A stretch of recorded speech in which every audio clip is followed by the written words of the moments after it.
The cameras flashed, the red carpet rolled out, and Tyler Perry stood in front of the grand opening of his multi-million-dollar studio, a symbol of triumph, of breaking every barrier.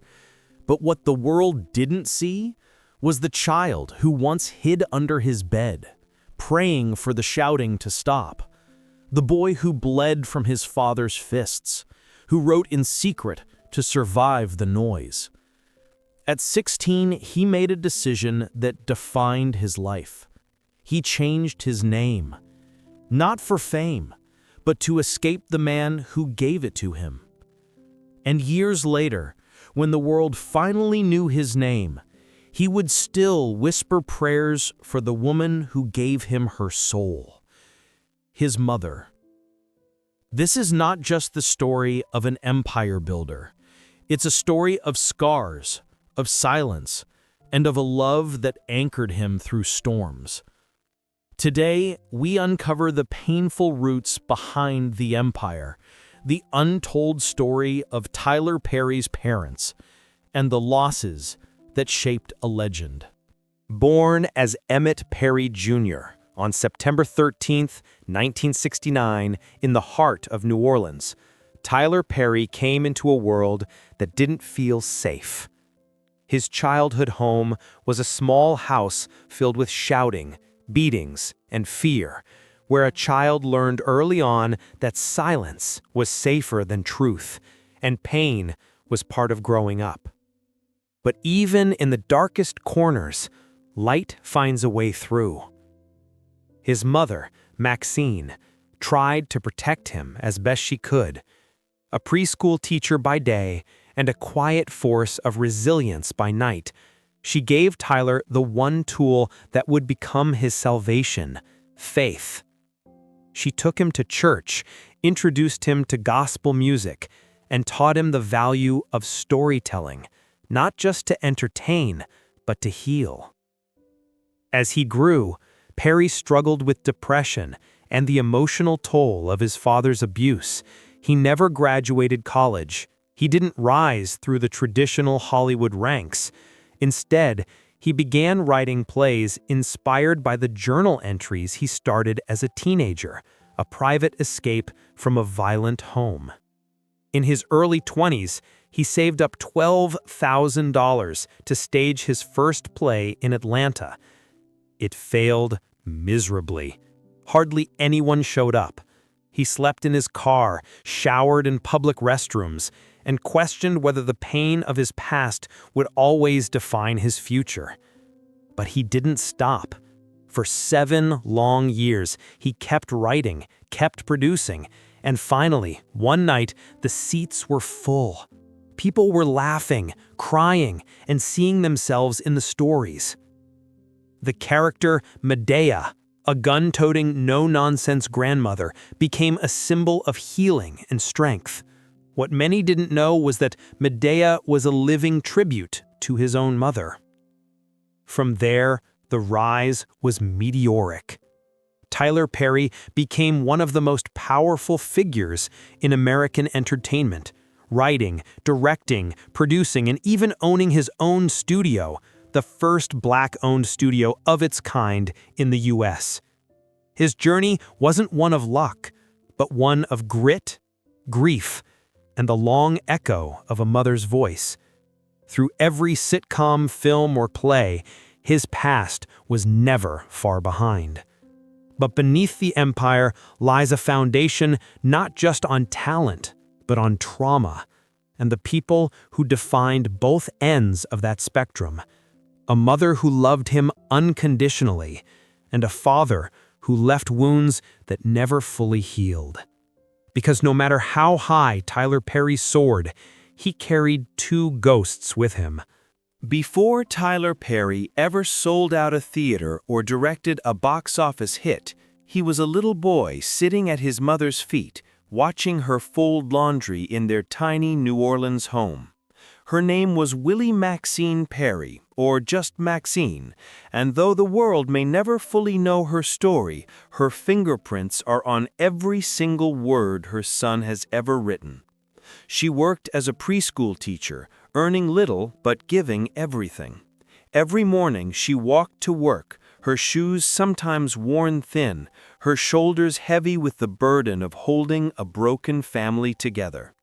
At night, after feeding her children, she would hum old gospel songs while preparing for the next day.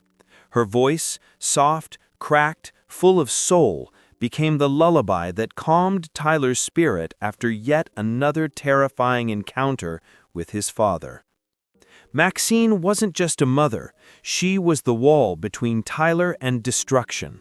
When his father's rage exploded into fists, it was she who stood between them, arms trembling but firm, shielding her son with her body and her prayers. She never had the power to stop the violence completely, but she gave Tyler the one thing that mattered, the belief that he was worth saving. It was she who bought him his first notebook. "Write it down," she told him, "so it doesn't stay inside you." That notebook became his first script. Maxine had a way of comforting without many words. She would stroke Tyler's head gently when he curled up beside her, whispering scriptures like bandages over wounds. She told stories of her own mother, of growing up poor, of keeping faith even when the world didn't offer much hope. Tyler later said her wisdom was simple but deep. She didn't have to shout to be heard. Madea, as loud and wild as she is, carries my mother's spirit. One story Tyler often told was of a night he came home crying. His father had beaten him again. Maxine didn't cry. She sat him down, pulled out her Bible, and read the 23rd Psalm. "The Lord is my shepherd," she began. He still remembers how her voice trembled on the line, "Even though I walk through the valley of the shadow of death." Her strength wasn't flashy. It was quiet, consistent, enduring. She endured poverty, heartbreak, and a husband who broke more things than he ever built. But she never let that bitterness reach her children. In the years of Perry's early career, she came to his plays when she could. She'd sit in the back, not making a fuss, laughing with tears in her eyes when the character Madea delivered a line that sounded exactly like her. He once asked her, "Do you recognize yourself?" She smiled, leaned in, and said, "Only the good parts." But time is cruel, even to the strongest women. In the late 2000s, Maxine fell ill. The diagnosis was never made fully public, but Perry spoke often of her failing health. He paused filming, turned down offers, and spent weeks by her bedside. "I just wanted to be her son again," he later said. Not the man everyone knew, just her boy. As her strength faded, he held her hand and read to her from the same Bible she once held open. In the final weeks, she stopped speaking much, but every time he came into the room, she smiled. That smile, soft, knowing, full of history, stayed with him long after her voice was gone. Maxine Perry died in December 2009, but her presence never left. Tyler has said he still talks to her, still hears her guidance when he writes. "She gave me life," he said, "and when she left, she took a part of mine with her." Tyler Perry doesn't speak his father's name often. When he does, it's with a tone that's both distant and heavy, like lifting a stone from a wound that never truly closed. Emmitt Perry Sr. was, by all accounts, a man hardened by his own past, but the pain he carried became a legacy of violence, passed down to his son in ways that would take decades to unravel. Tyler once described his childhood as a war zone. The abuse wasn't rare, it was routine. His father, a construction worker by trade, believed in discipline through fear, control through fists. There were no explanations, no apologies, just rage and silence after. In interviews, Perry shared chilling memories. "There were times I prayed for God to take me, not because I didn't want to live, but because I didn't want to live there. The beatings were severe, sometimes Tyler would bleed. Other times, he would escape into closets, hide under beds, write in secret. His pen, the only safe space he knew. But perhaps the deepest scar wasn't physical. It was the emotional fracture. The feeling of never being loved, of being tolerated, barely. He said, "My father never hugged me, never said he was proud. I was just there." At age 16, Tyler made a decision that changed everything. He legally changed his name from Emmitt Perry Jr. to Tyler Perry. It wasn't about fame. It was a declaration of separation, a way to cut the chain, to end the cycle. "I didn't want to carry his name anymore. That name hurt too much," he once confessed. And yet, the story didn't end in hate. As much as he tried to disconnect, there was a lingering thread. A man trying to understand another man who had broken him. Years later, in an unexpected turn, Perry took his father in when he became elderly and ill. He provided care, support, housing, but never called it reconciliation. He said, "It wasn't forgiveness, it was release. I didn't want to carry the bitterness anymore." There was a moment, decades after the abuse, when Perry confronted his father, not with anger, but with a simple question. Why? The answer, vague and emotionless, was, "That's how my father did it to me." The cycle. The generational trauma. Tyler Perry didn't just break it, he exposed it. He turned the pain into plays, into characters, into a public platform that spoke for countless people who had never named their own wounds. And still, the boy in him never fully healed. He once wrote, "I'm not sure I'll ever know what it's like to be fathered with love." Emmitt Perry Sr. didn't die in a car crash or from a sudden illness, but in Tyler's life, his presence faded long before either of them grew old. The death that mattered was emotional, and sometimes that kind of loss leaves the deepest silence. The year was 2009. Tyler Perry was at the peak of his career. Films in theaters, TV shows on prime time, and the name Madea becoming a household phenomenon. But behind the scenes, his world was unraveling.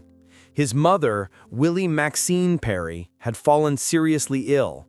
The diagnosis was never widely shared, but the toll on her body was visible. She had grown weaker with each passing month, her energy flickering like a candle nearing its end. Perry, despite his intense work schedule, put everything on hold. He canceled meetings, paused productions, and spent every possible moment at her bedside. In her final days, the hospital room became a sacred space. He read scriptures aloud, played soft gospel music on a small speaker, and told stories she had once told him as a child. When her eyes opened, they were tired, but full of knowing. When they closed, he sat in silence, holding her hand, afraid to let go. On a cold December morning, she slipped away. No dramatic final words, just a deep breath, and then stillness. Tyler Perry didn't announce her passing publicly right away. There was no press release, no headline, just grief, quiet and immense. The funeral was held in Louisiana, far from the cameras and headlines of Hollywood.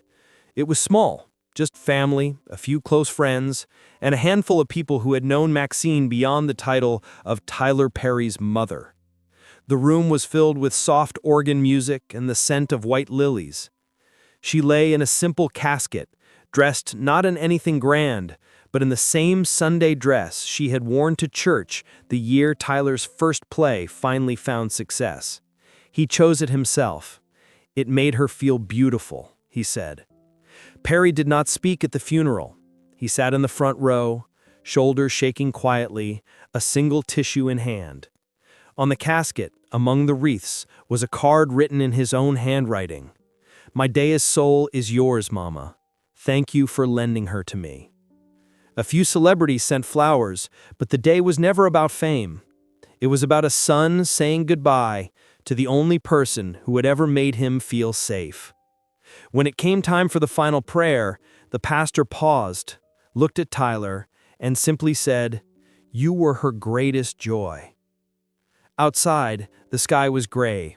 Rain fell gently, not a storm, but a soft drizzle, as if the heavens themselves understood that someone extraordinary had left the world. As the casket was lowered into the ground, Tyler stepped forward, alone. He bent down, touched the wood with trembling fingers, and whispered something only he and his mother would ever know. Then he stood, straightened his coat, and walked away slowly. Not as a celebrity, not as a mogul, just as a son burying his mother. After the funeral, Tyler Perry disappeared from the public eye. No interviews, no red carpets, no social media updates. For 6 months, the man who had built an entertainment empire went silent, as if the loss of his mother had pulled the curtain down on everything. He later described that period as the loneliest chapter of his life. "I didn't know how to exist without calling her every morning," he confessed. "She was my compass. Without her, I felt untethered." For a time, Perry avoided the studio. The stage that had once felt like home now felt hollow. Even the character of Madea, the loud, fearless, gun-wielding grandmother, felt too painful to write for. "Madea was my way of keeping her alive," he said. "But after she passed, I wasn't sure if I could still hear her voice." And then, one morning, he sat down and started to write again. Not a blockbuster, not a pilot, but a letter to his mother. That letter became the heart of his next project, Madea's Big Happy Family, a film wrapped in humor but rooted in grief. Through each character, Perry poured out his sorrow, his memories, his longing. It was no longer just storytelling, it was a form of resurrection. Audiences laughed, some cried, but few realized that every joke, every line was part of Perry's mourning. In the quiet moments of that film, he wasn't writing to entertain. He was trying to say goodbye. In interviews after the release, he often mentioned small signs. A gospel song playing in a store, a line from a sermon she once loved. "Sometimes," he said, "I feel her hand on my shoulder, like she's still guiding me through." But grief never leaves. It just changes shape. And in Perry's case, it became purpose. He began supporting more women-led charities, funded shelters for single mothers, donated to causes his mom had cared about in silence. "She gave everything," he said once, "without ever asking for anything back. Now it's my turn to give, in her name." Maxine Perry's body may have been buried in 2009, but her spirit lives on in every story, every speech, every laugh Tyler Perry gives the world. He carries her not in pain, but in purpose. Every spotlight has its shadow, and for Tyler Perry, behind every standing ovation, every box office hit, every powerful monologue, stands the silent presence of a mother who once held his hand through the darkest nights. His story isn't just about fame. It's about surviving pain and choosing not to let it define you. It's about breaking cycles, rewriting legacies, and finding peace not in forgetting, but in remembering. He once said, "People think I'm strong because I survived my father, but I'm strong because my mother loved me." In a world that often celebrates the loudest voices, Perry's journey reminds us that sometimes the quietest love leaves the loudest echo. So the next time you see a Madea joke or watch one of his films, remember, it's not just entertainment. It's a tribute, a memorial, a son's way of keeping a promise. Have you ever lost someone who shaped your soul? Do you still hear their voice in the quiet moments? Tell us your story in the comments below. And if you felt this, like and subscribe. Because every family has a story, and some are never told until now.